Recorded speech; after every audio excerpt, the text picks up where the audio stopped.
लोकशाहीचा बुलंद आवाज, रिपब्लिकन वार्ता, महाराष्ट्र। छत्रपती संभाजीनगरच्या कन्नड तालुक्यातील पिशोर येथे bright English international primary school येथे 2 दिवस फॅशन शो आणि सांस्कृतिक कार्यक्रमांचे आयोजन करण्यात आले होते।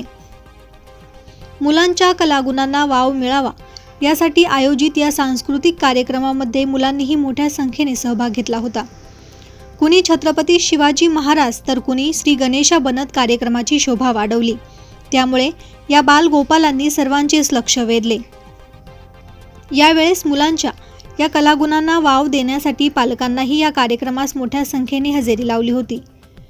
राज्यस्तरीय गुणवंत शिक्षक पुरस्कार प्राप्त महात्मा फुले ज्युनियर कॉलेजचे प्राध्यापक, प्रेरणादायी व्याख्याते मनोज मोकासे आणि आदर्श वीरपत्नी ज्योती सुनील जाधव, जिल्हा परिषद प्राथमिक शाळा सारोळा येथील सेवानिवृत्त मुख्याध्यापक अशोक लोखंडे यांचा सत्कार यावेळी करण्यात आला। कार्यक्रमाचे उद्घाटन अध्यक्ष दत्तू राघू जाधव, पिशोर पोलीस स्टेशनचे एपीआय शिवाजी नागवे, सेवानिवृत्त गट शिक्षण अधिकारी सूर्यभान दवंगे, पीएसआय फरताडे, पालक मान्यवर यावेळी उपस्थित होते। रिपब्लिकन वार्ता महाराष्ट्र न्यूजसाठी कन्नड प्रतिनिधी Milind Kumar Landge, Chhatrapati Sambhajinagar. Subscribe now and press the bell icon. Never miss an update.